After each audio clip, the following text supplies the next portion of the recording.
Bom, então vamos lá. Dando continuidade, então, à nossa aula, tá ouvindo? Tudo certo? Tá tudo Normal? certo, Tá aparecendo o tudo certo. slide aí? Tá sim. Ah, beleza. Então tá bom. Olha, Então, beleza. Então aí já tá na nossa unidade 4. A gente já falou, então, de processo inflamatório, falou de células neoplásicas, falou de distúrbios vasculares, né? Falou da histopatologia desses distúrbios vasculares. Agora a gente vai falar então sobre doenças da imunidade, doenças do sistema imune. Então a gente considera isso como a imunopatologia, certo? A primeira coisa que eu pergunto é: você sabe me dizer a função do sistema imune? não lembro. Não lembro, né? Tranquilo. Então, bom dia, Isadora.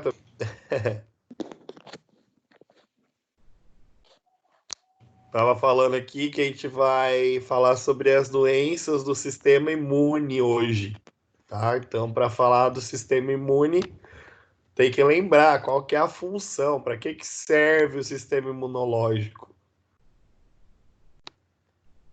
Então, o sistema imunológico ele é uma defesa, né? Ele que faz a defesa do organismo. Ele vai fazer a barreira ali, então, contra os agressores. Aí todo esse agressor que entra no organismo, seja uma bactéria, seja um fungo, seja um vírus, são considerados antígenos, tá? Então, quando a gente falar de antígeno, a gente está falando dessas substâncias, desses vírus, desses protozoários, dessas bactérias, é todo agente, então, agressor. Que poderia também ser o agente etiológico, né? Então, frente a um agente etiológico, eu tenho uma resposta imunológica. Então, o sistema imunológico serve para isso, ele é uma defesa contra esses agentes, certo? Então, contra os antígenos. Beleza? Ok. E aí a gente teve lá uma aula sobre a primeira tipo de resposta imunológica. Considerada como primeira resposta imunológica, eu tenho a inflamação. Então, a inflamação é a primeira resposta imunológica,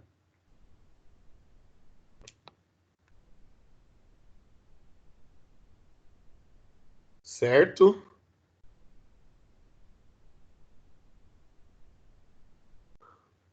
Então, na inflamação ocorre o quê? Ela identifica e reconhece aquele agente agressor que está chegando ali, né? Então, por exemplo, lá naquela aula eu mostrei um videozinho de um espinho de uma rosa, tal, não sei o quê. Aí ali entra junto, então, bactérias, certo? Então, na hora que o sistema imunológico trabalha ali, para ele vai tentar liberar, então, apagar essas bactérias do sangue.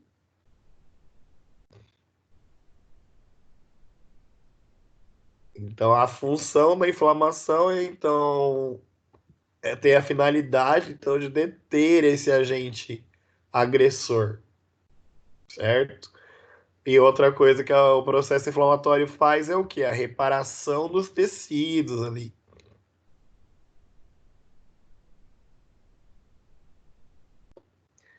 Só que aqui está, isso é o normal, né? Isso é o funcionamento normal do sistema imunológico, que ele vai servir para defesa do organismo, certo? Ele vai ter o processo inflamatório, então, que é a primeira linha de defesa, é uma das primeiras linhas de defesa, então, do organismo. A resposta imunológica, ela existe, então, com o intuito de eliminar o antígeno, tá? E antígenos são todos os agentes etiológicos que vão entrar na corrente sanguínea. Só que a aula é sobre doenças, né? Então, patologia é doença. Então, aqui a gente vai ver algumas doenças, então, que são causadas pela deficiência da imunidade, certo?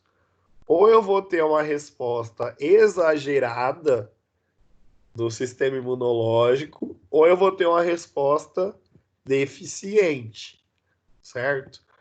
E tudo isso vai causar doença, desde a.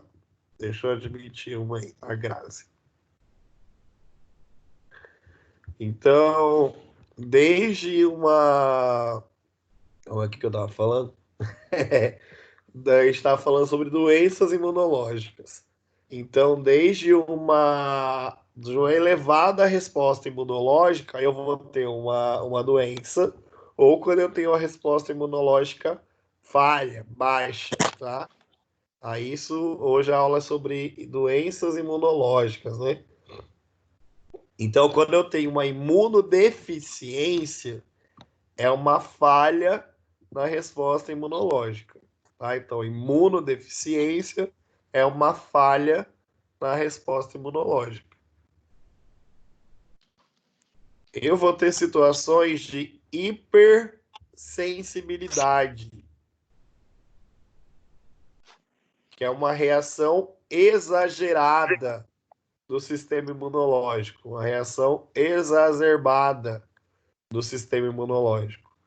Então, eu tenho imunodeficiência, que é a falha, então, do sistema imunológico. Eu tenho hipersensibilidade, que é uma reação exagerada do organismo, exacerbada do organismo. Aí eu ainda tenho doenças autoimunes, que é aquela doença que o próprio sistema imunológico destrói células do próprio organismo, tá? Então eu tenho algumas doenças autoimunes, que seria o que então? A resposta anômala do próprio organismo, é uma resposta errada do próprio organismo. Beleza?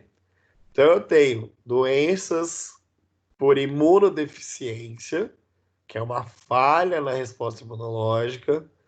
Eu tenho doenças por hipersensibilidade, que é uma resposta exagerada do organismo. Eu tenho doenças autoimunes, que é uma resposta então errada do organismo, é uma falha, né? Uma resposta anômala do sistema imunológico do próprio organismo.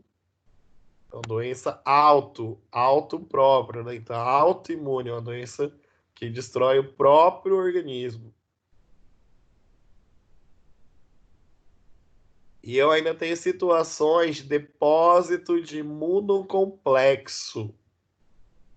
Então, eu tenho 4 situações relacionadas com imunologia, levando a alterações no animal, tá?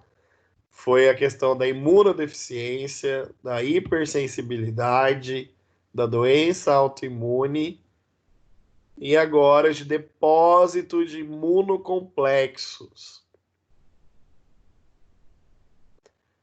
que formam um depósito, então, proteico em tecidos e órgãos.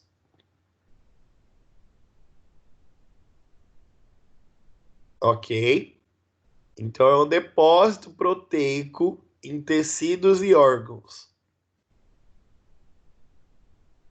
Esse depósito de imunocomplexo, galera, o que é? Você tem que lembrar que o antígeno, ele vai ter o anticorpo no sangue. Existe aquela ligação de chave e fechadura. Vocês tiveram aula de ciências moleculares essa semana, vocês viram lá os sinalizadores, né? E viram que tem os receptores de membrana. Espera aí que eu tenho que admitir uma aí.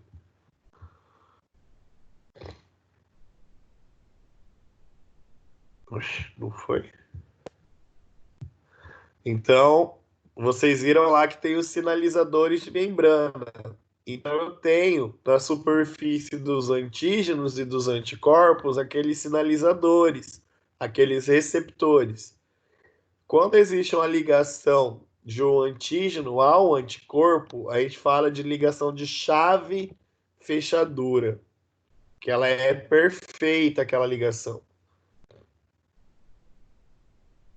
Então, no depósito de imunocomplexo, existe aquela ligação, só que ela é uma resposta também do tipo exagerada.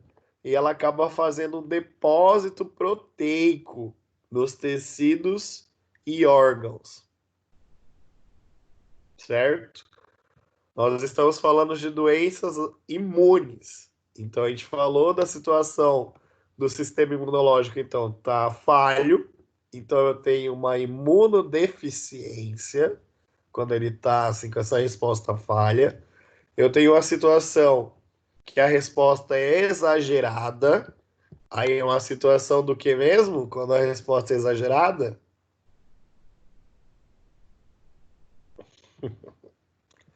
É uma reação de hipersensibilidade, certo? Eu tenho aquela situação que o sistema imunológico cria situações anômalas contra si mesmo. Qual que é esse? Qual tipo de doença é essa? Quando o próprio organismo se destrói a si mesmo. Doenças autoimunes, né, galera? E aí eu tenho a situação do depósito de imunocomplexos.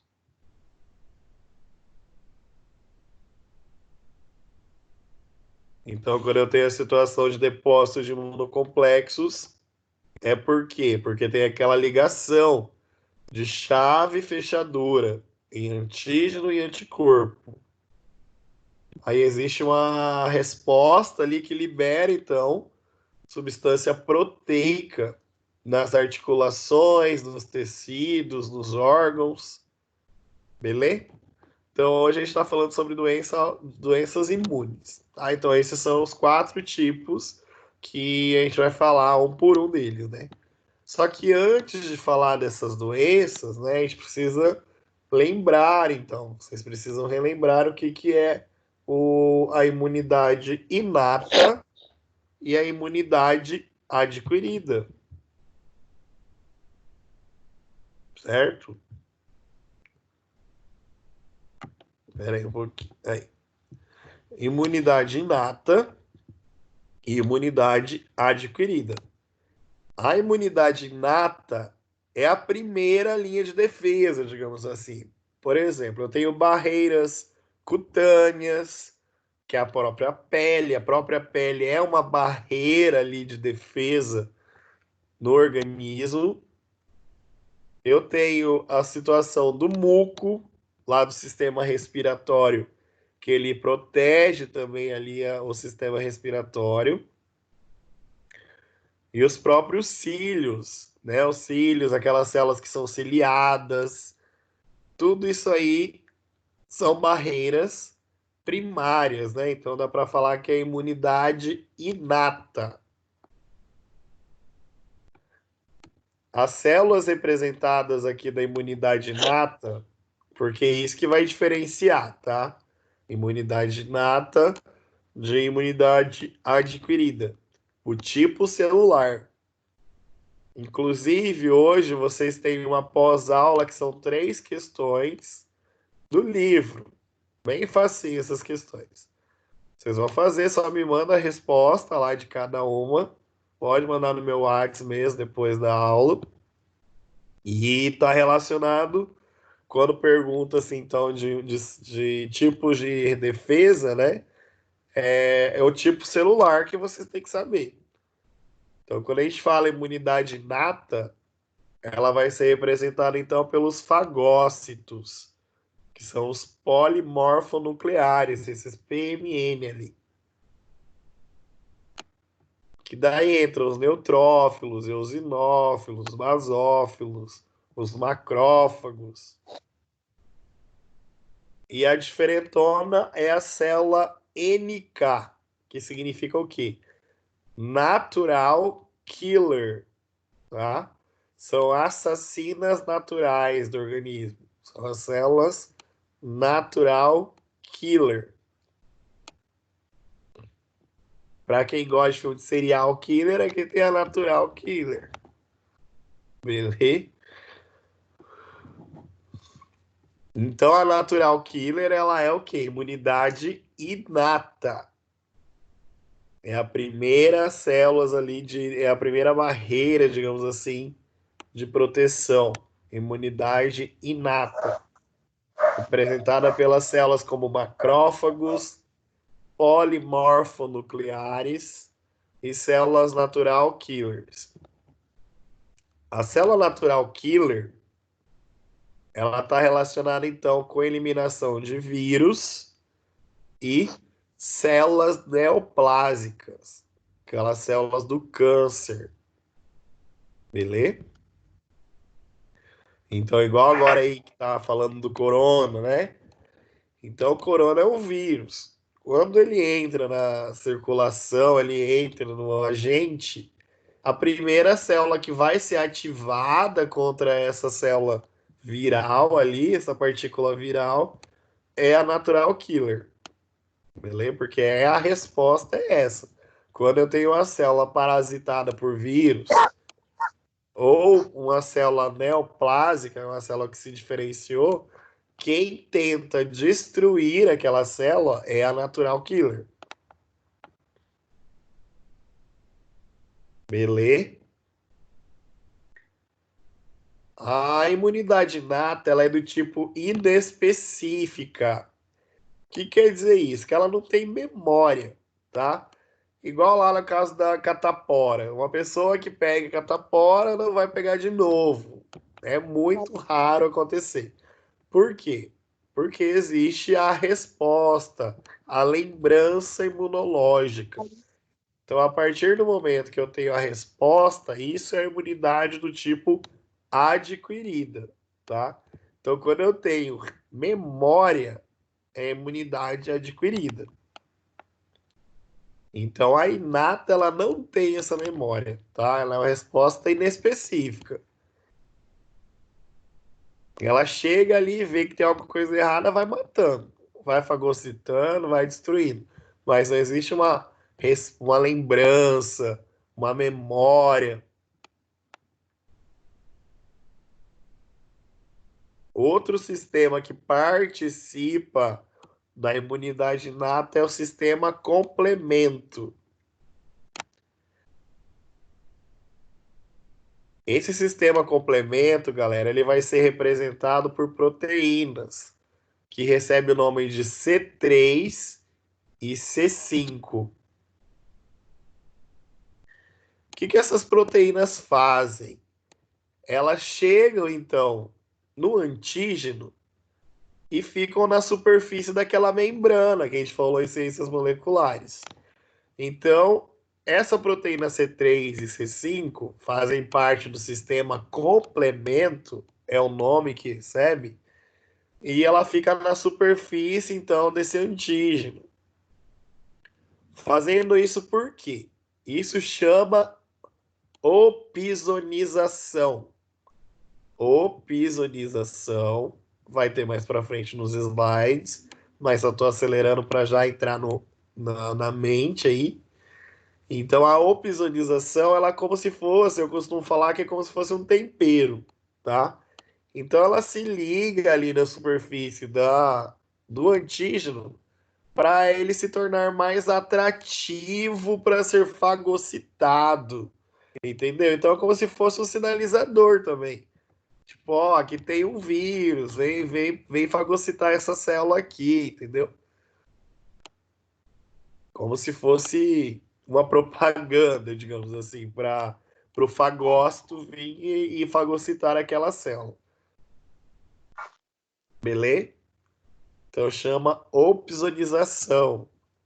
São proteínas que recebem o nome de C3 e C5 e elas ficam na superfície da célula para elas poderem ser fagocitadas. O nome dessa ligação que fica na superfície chama opsonização, certo? Então, o sistema complemento faz a opsonização dos antígenos para eles poderem ser fagocitados pela resposta inata, pela imunidade inata. Beleza? Então, quando vocês virem lá nas alternativas falando de macrófago, de polimorfo nuclear, de fagócito, de células natural killers, que a resposta é inespecífica, ela não tem memória, que participa do sistema complemento, a gente vai estar falando de imunidade do tipo inata. Quando a gente fala de células de resposta adquirida, então a resposta imune adquirida, o próprio nome já diz, né? É uma coisa assim, parece que é lembrança, que ela foi adquirida. Então aqui é aquela resposta que precisa de uma memória, ela vai ter uma memória. Então ela é mais do tipo específica, tá? Se ela tem uma memória, ela é específica. Eu tenho dois tipos de imunidade adquirida. A imunidade celular, que ela vai ser representada pelos linfócitos T, certo? Então a resposta celular, ela é representada pelos linfócitos T. E a imunidade humoral, que vai ser representada pelos linfócitos B. Ok?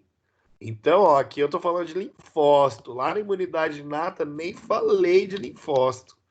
Então, quando vocês tiverem uma alternativa que fale de imunidade adquirida, é linfócito. Saber que é o linfócito que é responsável por essa resposta. Eu tenho linfócitos B e linfócitos T. O linfócito B, então, está relacionado com imunidade humoral e linfócito T com a resposta celular. E tudo isso é imunidade adquirida, que vai ser aquela que é específica, que possui uma memória. Então, aqui é representada pelos anticorpos, tá? Então, os anticorpos estão aqui participando também da imunidade adquirida. Ok até aqui? De boa? Então, vamos lá. Cadê? Deixa eu...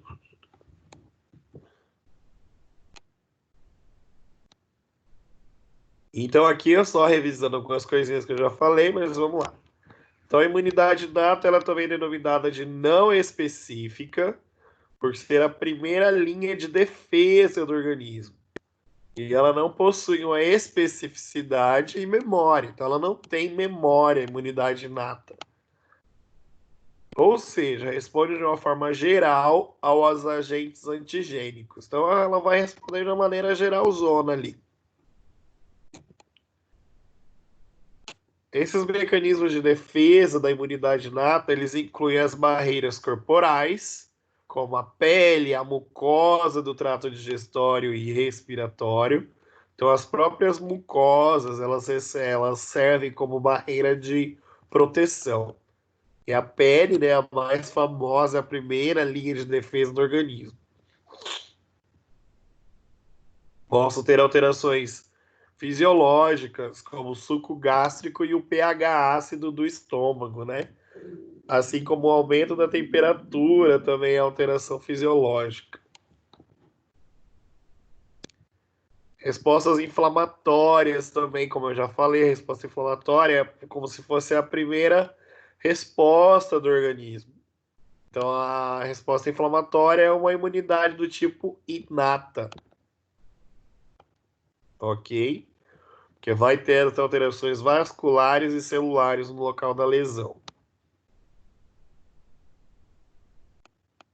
Aqui é só um epitélio, né, uma barreira, né, mostrando o epitélio aqui do sistema mucociliar. Só para saber.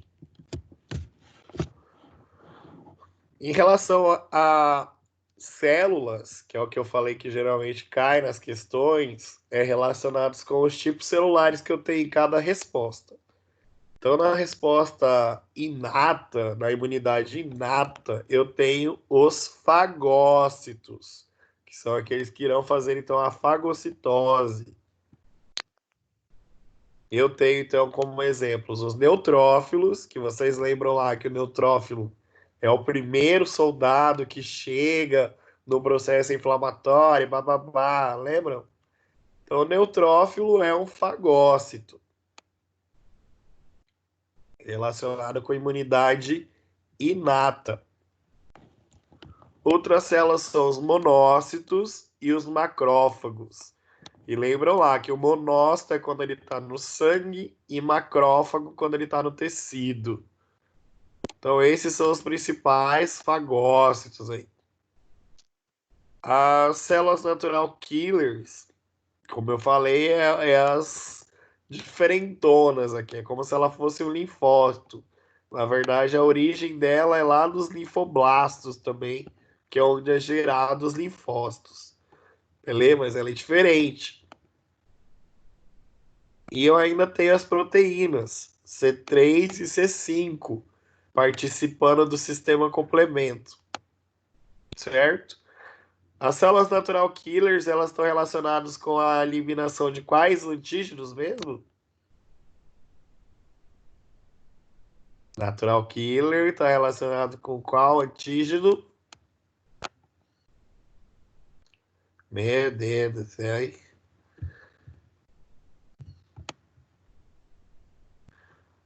Qual antígeno está relacionado a natural killer, galera? Vírus e células neoplásicas. Vocês estão me ouvindo? Vocês estão me ouvindo? Tem alguém aí? Sim, Opa, tô ouvindo, tô tô ouvindo. ouvindo. Ah, então vocês estão respondendo por quê, então? Quem não sabe? Acabei de falar. Acorda, galera. Vai lá. Lavar o rosto. Ok. Então, os fagócitos são ativados por meio de receptores na superfície das suas membranas. Lembra? Isso aí tá fresco na cabeça de vocês. Vocês viram lá em ciências moleculares que tem aquela membrana plasmática, né? E eu tenho os ligandes ali em cima. Então, eles são ativados por receptores nessa membrana, as quais irão se ligar, então, aos antígenos e realizam a fagocitose. Então, a imunidade inata está relacionada com a fagocitose. Então, as células natural killer são consideradas citotóxicas, que elas liberam, então, substâncias tóxicas para outras células. E olha só, a célula natural killer, ela não faz fagocitose, tá? Ela não faz a fagocitose. Ela libera essas substâncias nas células para destruir a célula. Ela libera, então, a substância ali que irá destruir a célula. Ok? E aí ela é importante na resposta, por quê? Porque ela está atuando contra vírus e células neoplásicas. Então, a característica morfológica das células natural killers é semelhante então, aos linfócitos T, com a presença de grânulos. É esses grânulos, galera, que vão ser liberados na hora que ela quer destruir um agente, então. Então, a célula natural killer vai lá numa célula que está parasitada por um vírus e ela libera essa perforina e essas granzinas ali na superfície dessa célula para tentar destruir essa célula. Então, a natural killer ela não fagocita, certo? Então, desta forma, elas não são consideradas fagócitas e atuam por lise, pela destruição dessas células-alvo. Só que aqui tá, isso aqui que vocês têm que prestar atenção que começa em bananá, né? Sistema imunológico, então é meio chatinho. Na superfície de uma célula, eu tenho algumas moléculas, certo? Eu tenho a molécula MHC da classe 1 e 2, certo? Então, as células normais, que são aquelas que não são infectadas por vírus, nem por neoplasias, elas apresentam essas moléculas MHC1, certo? Então, uma célula normal, ela tem a molécula MHC de classe 1 na superfície, tá? E isso impede a ligação da natural killer, porque pensa, se eu tenho no organismo uma célula que é assassina natural, ela chega lá destruindo tudo, por que que então ela não destrói uma célula normal? Porque eu tenho ali na superfície de uma célula normal moléculas que não deixam, então, que sinalizam ali que a natural killer não pode naquela célula, tá? Então, a célula normal, ela tem uma molécula que chama MHC de classe 1. E ela possuindo essa molécula, então, ela impede a ligação, então, da natural killer nessa célula. Entenderam? Então, a célula normal ela tem as moléculas de MHC de classe 1 e isso impede, então, a ligação da natural killer nessa célula. Já ao contrário acontece, então, quando eu tenho uma célula viral ou uma célula neoplásica.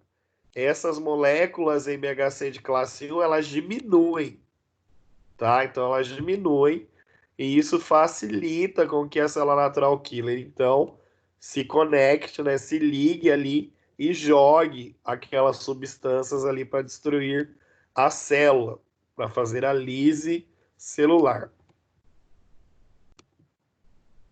certo? Então, as células normais apresentam o MHC de classe 1. É como se fosse, galera, é só esse aqui, esse sinalizador aqui, ó. Então, quando tem esse sinalizador na superfície da membrana, a natural killer sabe que não pode ir ali, que sabe que é uma célula boa. Agora, quando ele muda, quando ele não tem mais ou diminui o número dessas moléculas, ocorre a ligação na natural killer, então. Certo? Então, aqui é justamente o contrário, ó. Terem tanto, então, nas infecções virais e nas células neoplásicas, ao aumento da expressão de moléculas de ativação e a diminuição de moléculas de inibição. Então, aqui diminui o número dessas moléculas MHC de classe 1.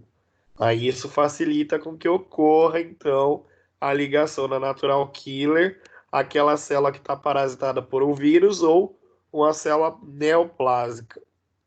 Beleza? Então ocorre isso aqui, ó. Ocorre, então vem a natural killer, ela se liga na superfície lá da membrana e joga então aquelas substâncias para destruir a célula, fazer a lise celular, certo? Isso vai acontecer em células neoplásicas e células parasitadas por vírus.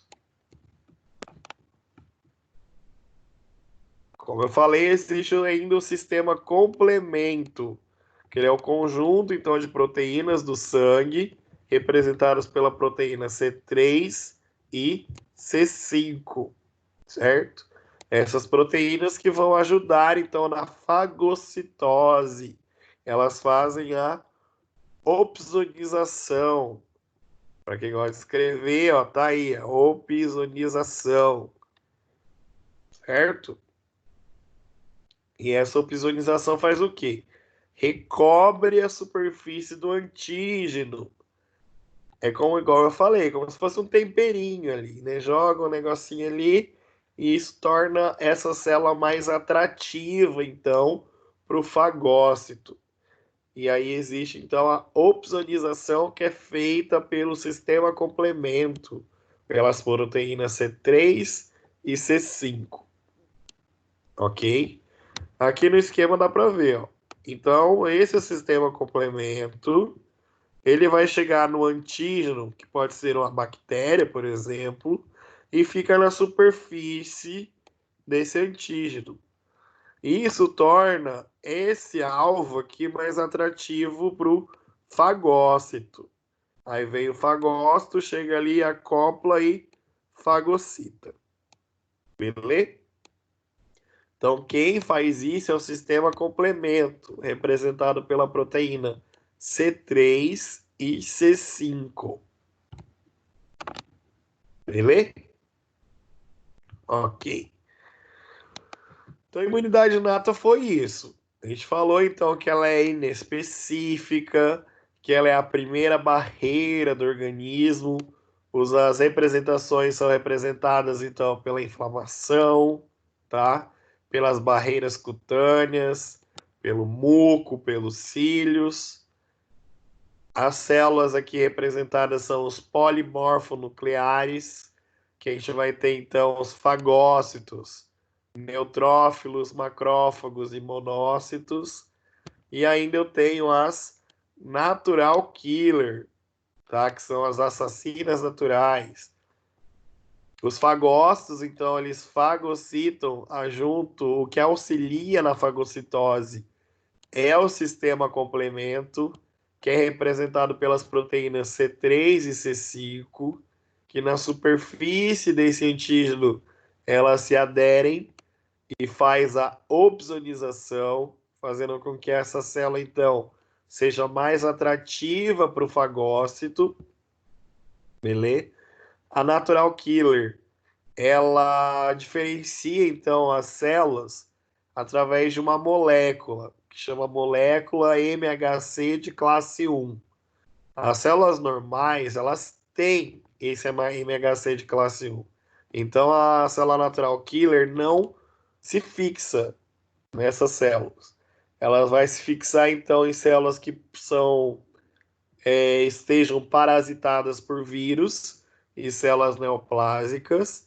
E essas moléculas MHC de classe 1, elas estarão diminuídas. Então, eu não tenho tanta molécula MHC de classe 1 nas células parasitadas por vírus e células neoplásicas. Lembrando que a célula natural killer é um fagócito. A natural killer faz fagocitose? Não. Ufa, Não, não faz. finalmente alguém respondeu.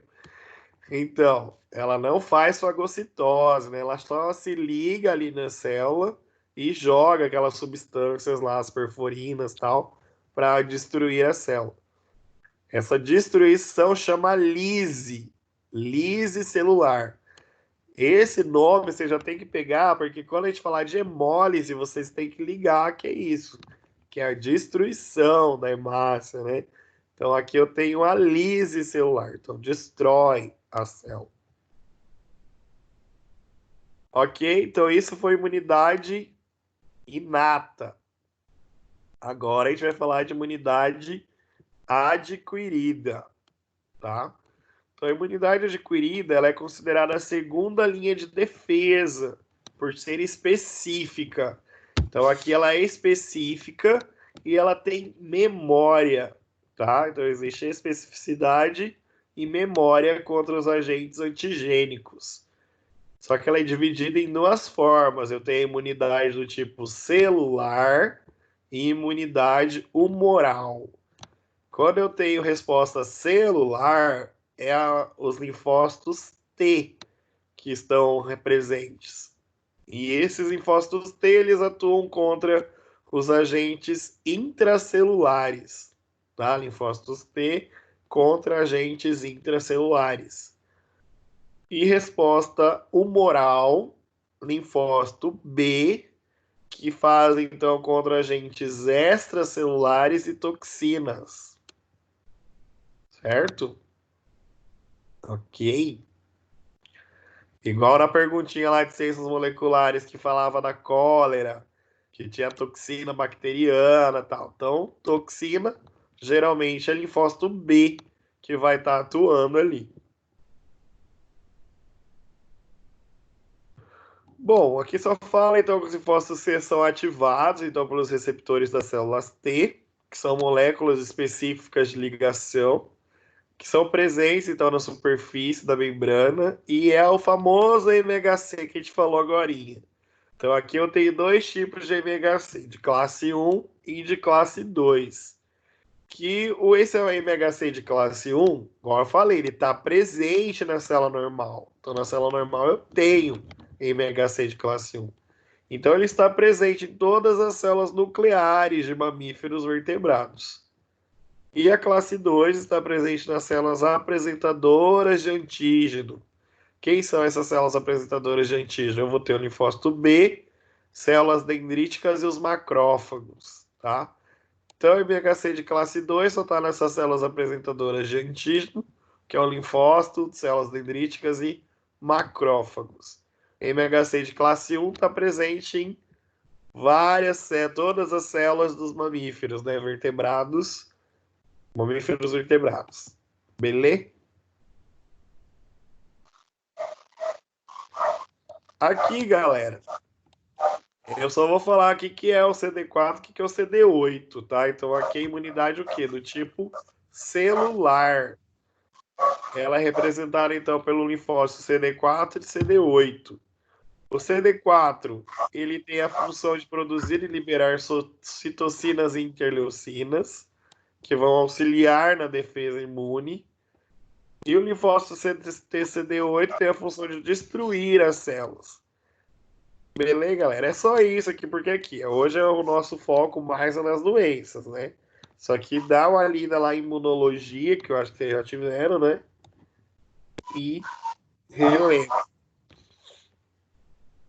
Então, linfócitos B, eles se desenvolvem em duas fases.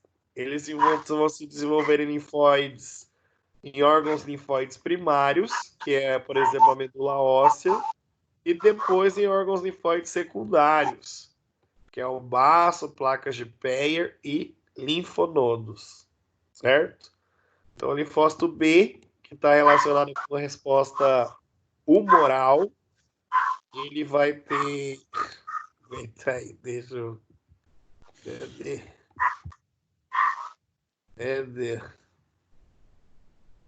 Ué?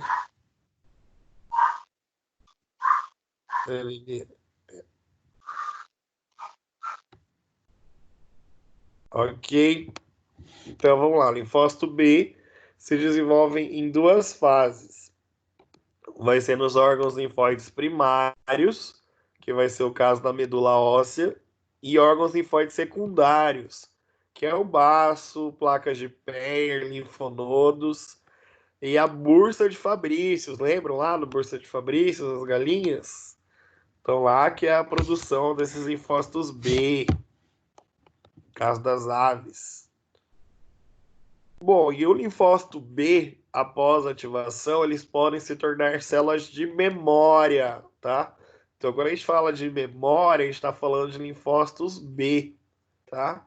Com a mesma especificidade e reconhecimento do antígeno, que o sensibilizou, para que, então, a nova estimulação reconheça e secrete anticorpos.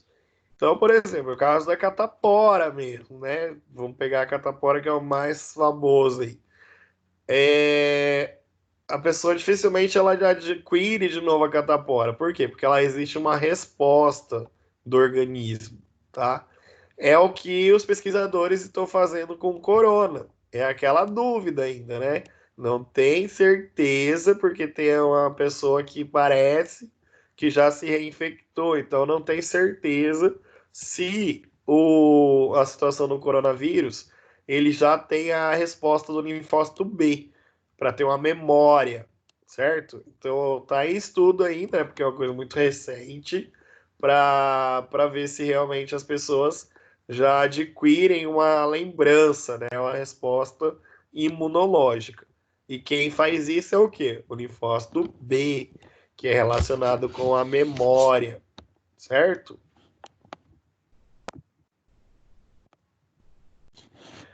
Vamos lá, então. Então, a gente falou de imunidade inata, imunidade adquirida. A imunidade adquirida é relacionada com linfócitos, né? A gente vai ter linfócito B e linfócito T, que vai estar relacionado com imunidade celular e imunidade humoral. certo?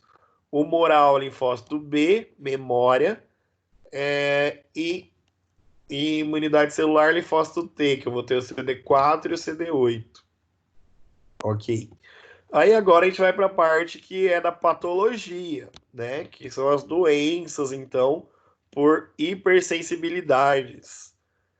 Como eu já falei antes, a gente vai ter situações de hipersensibilidade, que é aquela resposta exagerada do organismo.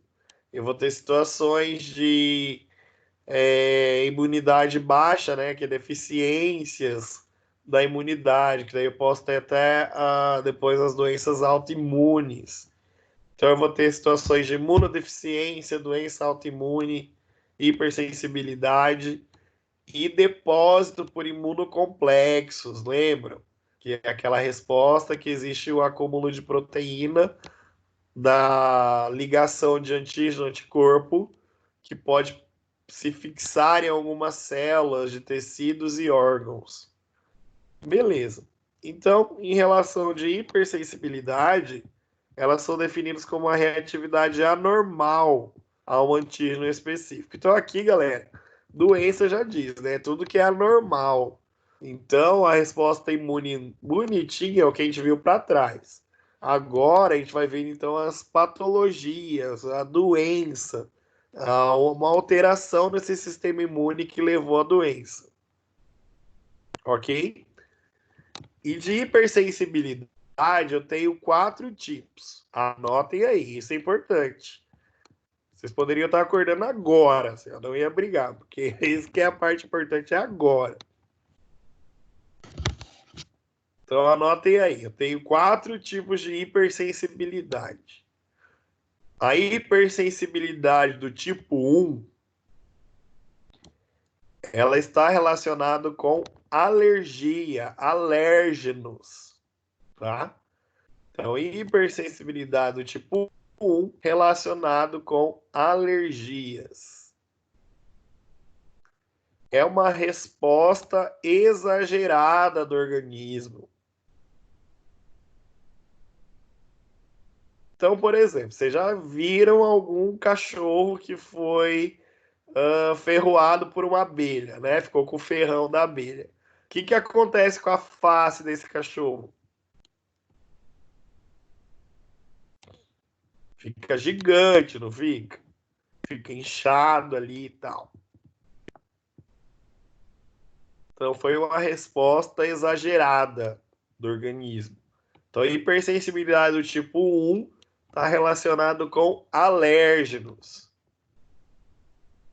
Aí lembra do cachorro e da abelha, que daí não tem como errar. Certo? Então, vai ter esse alérgeno no organismo, o organismo vai ter uma resposta imunológica exagerada, e aí o animal desenvolve uma hipersensibilidade do tipo 1. Então, o choque anafilático, a anafilaxia, está relacionado com hipersensibilidade do tipo 1. Beleza? Então, se quiser colocar assim, hipersensibilidade tipo 1 relacionado com alérgenos. Exemplo, choque anafilático.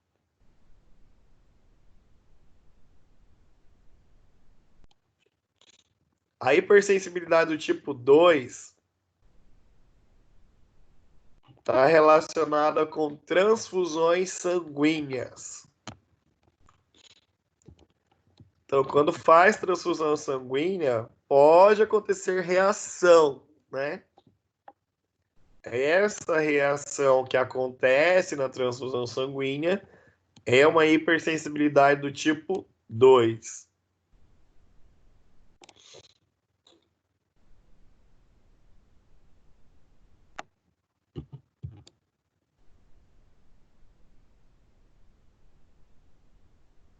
Colei ali.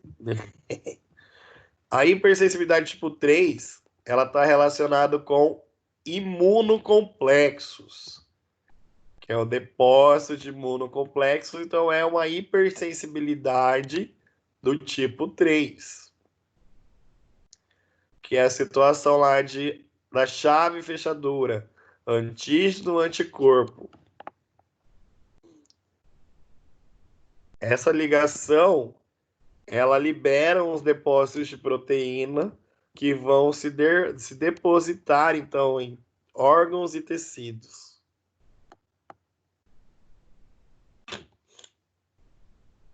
Ok? Então, hipersensibilidade tipo 1 relacionada com alérgenos, hipersensibilidade tipo 2 relacionadas com transfusões sanguíneas, hipersensibilidade tipo 3, depósitos de imunocomplexos, e do tipo 4 são as crônicas, né? Então, é aquela alergia crônica. Aí vai ser uma hipersensibilidade do tipo 4. Eu tenho situações em cão que ele até muda a cor da pele por alergias crônicas. Aí aquela mudança na cor, da tonalidade da pele ali, que geralmente fica com a pele escura, ela é uma hipersensibilidade tipo 4. Beleza? Então, tipo 1, alérgeno. Tipo 2, transfusão sanguínea. Tipo 3, depósitos de imunocomplexos. Tipo 4, crônica, alergias crônicas. Entenderam? Vixe, Maria.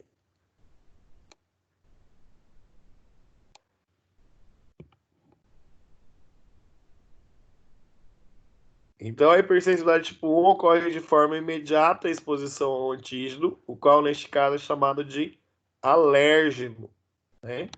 Então, a produção da liberação da imunoglobulina E, que vai estimular, então, os mastócitos, os basófilos e os eosinófilos.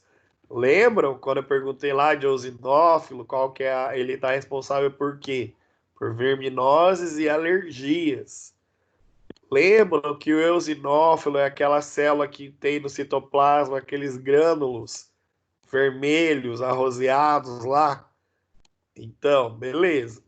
Então, quando eu tenho uma substância lá que entra no organismo, que é um alérgeno, eu vou ter a IgE ativando essas células, chamando então os mastócitos, os basófilos e eosinófilos, que esses eosinófilos irão então liberar esses grânulos que tem na sua superfície, ali no seu citoplasma, e esses grânulos eles têm substâncias vasoativas, como a histamina e as citocinas, que liberando, então, fazendo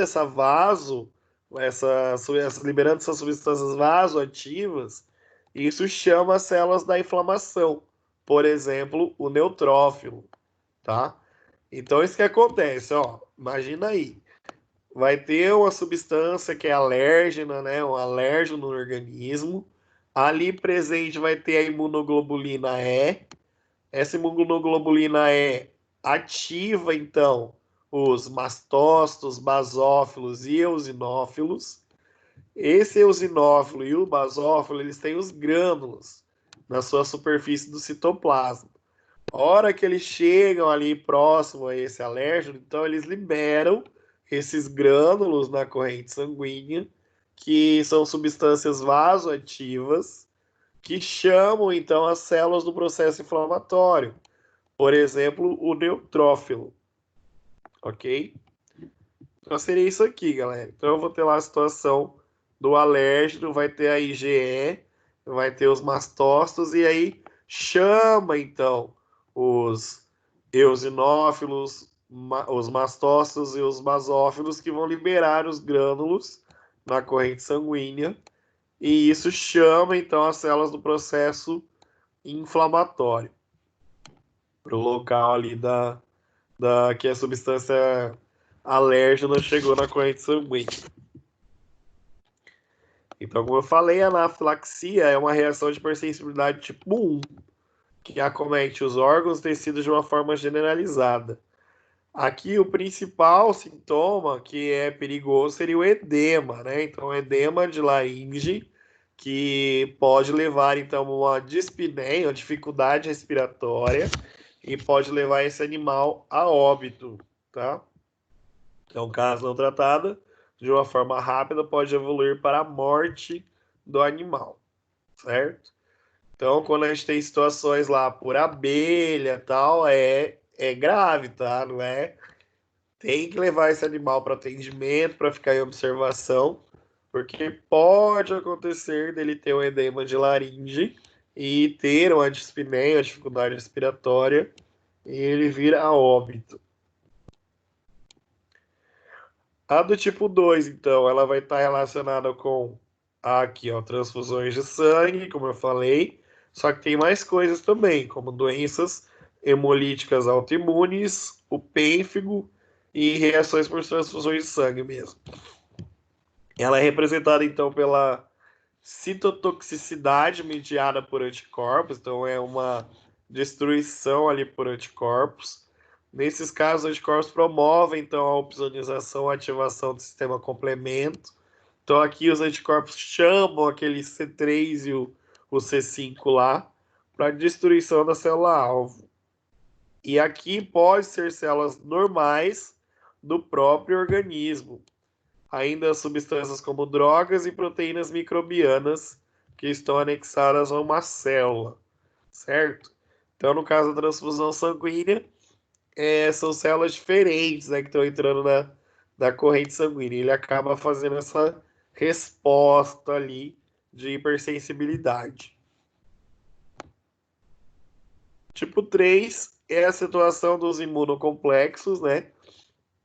Que são esses compostos insolúveis, formados pela interação então de antígeno-anticorpo, e ocorre então a deposição em órgãos e tecidos. No caso aqui, galera, tem uma doença que é a mais famosa que faz esse depósito. Seria o caso da própria leishmaniose, né, que a gente fala bastante.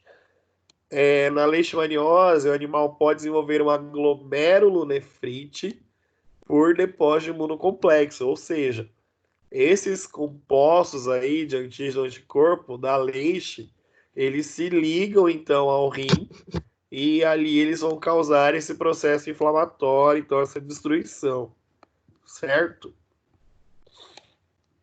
É uma hipersensibilidade tipo 3. A do tipo 4, então, é aquele processo tardio de hipersensibilidade. Está relacionado com alergias crônicas, rejeição por transplantes e tuberculose. São alguns exemplos. Beleza? Mas a mais comum é essa doença alérgica crônica, que leva a hipersensibilidade tipo 4.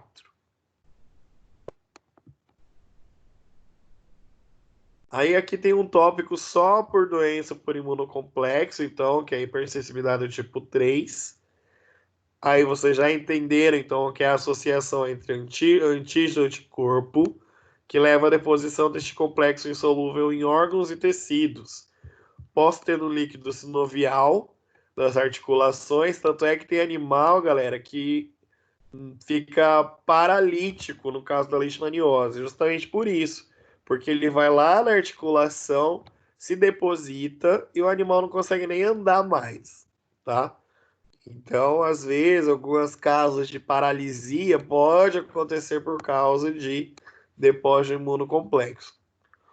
Ocorre também nos vasos sanguíneos, nos glomérulos renais, levando então a glomerulonefrite, e até mesmo no sistema nervoso. Na verdade, o depósito ele pode acontecer em vários lugares, até mesmo no olho. Quando ele acontece no olho, eu tenho a situação de uveíte.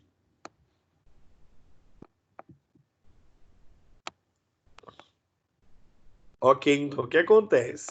Eu tenho então a presença desses imunocomplexos nos locais e isso leva à ativação do sistema complemento, que é aquele sistema lá do C3 e do C5. E ainda dos macrófagos e como consequência o processo inflamatório agudo se instala, provocando lesões teciduais. Tá? Então acontece isso, acontece o depósito, vem o sistema complemento, vem os macrófagos e ali começa o sistema inflamatório naquele tecido ali que está ocorrendo o depósito. Beleza?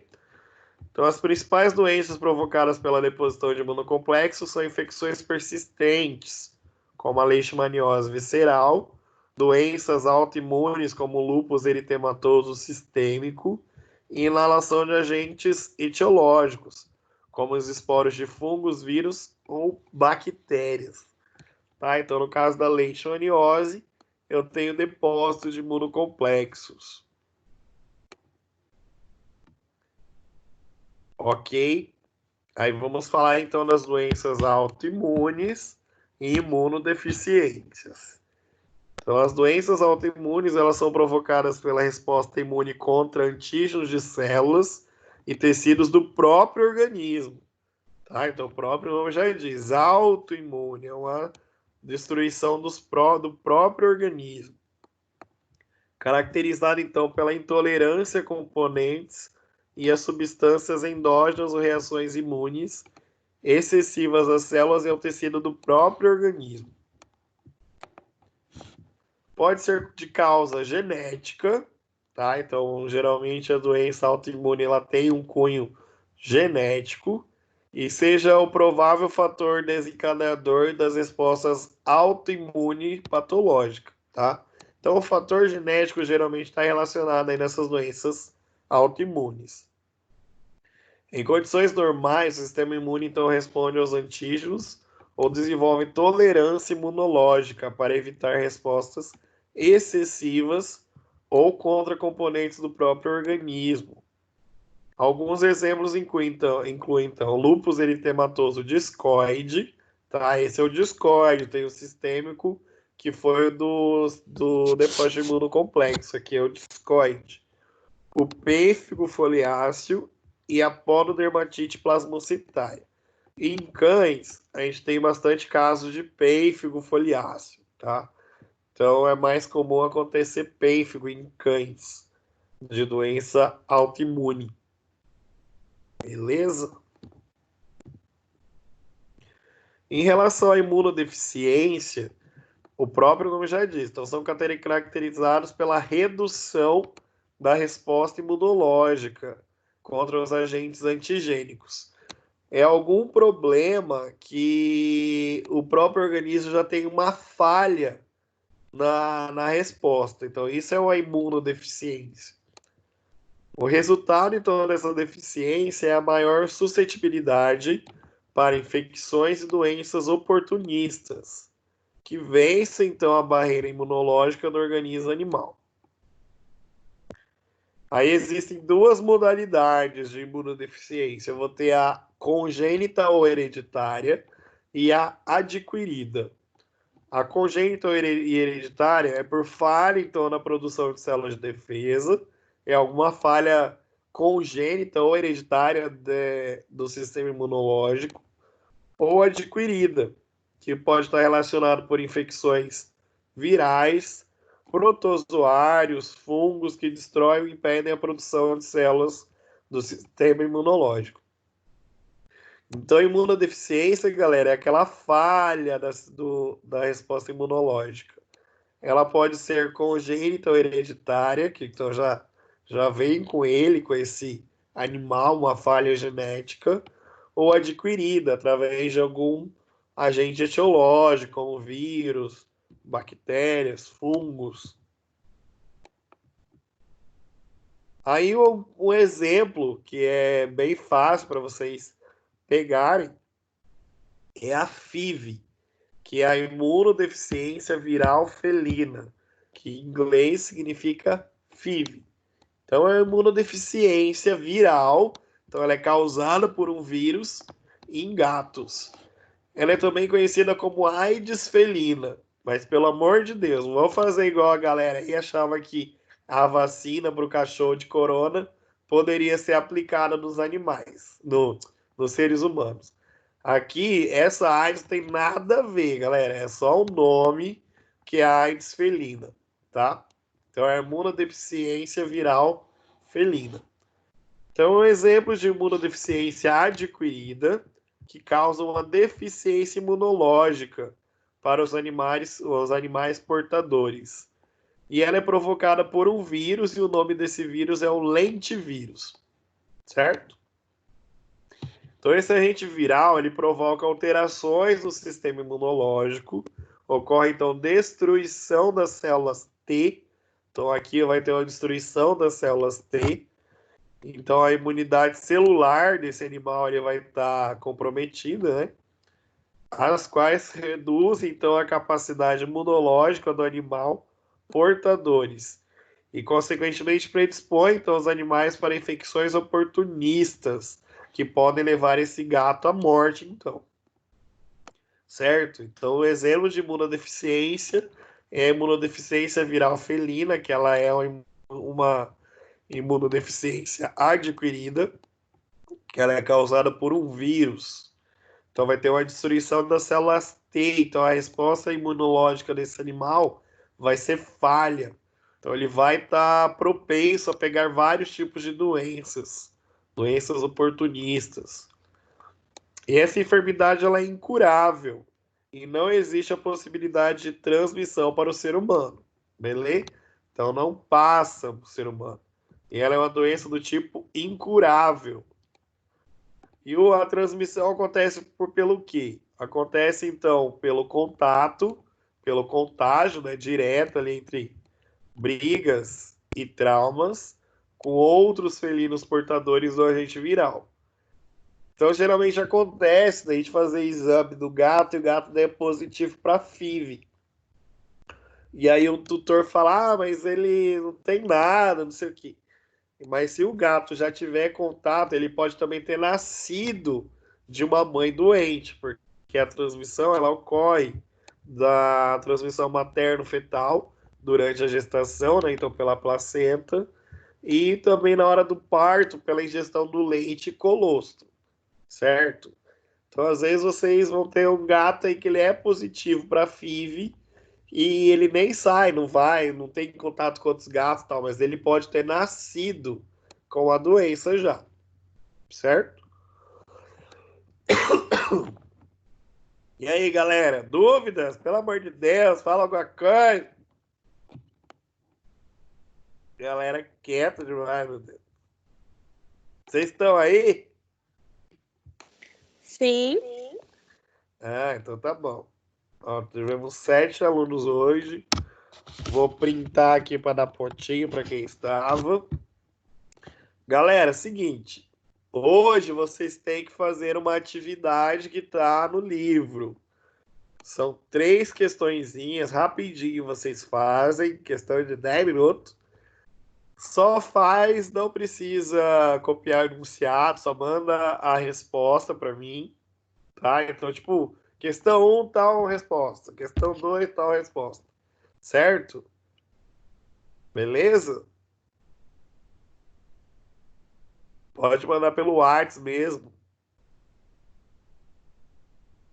Beleza, galera? Meu Deus do céu. Beleza. Então tá bom, então. Acabou, galera. É isso. 1 hora de aula, 1h30, 1h20 aí. 15. 1h15, tá bom? Faz a pós-aula.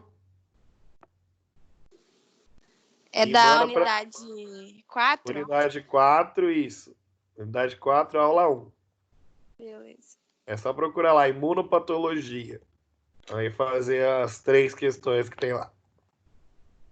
Eu acho que a galera tá dormindo, isso que eu acho. Acho que eles só entraram e estão dormindo. Beleza, então. Falou. Tchau, até mais. Tchau. Tchau, professor. Ah, acordou agora.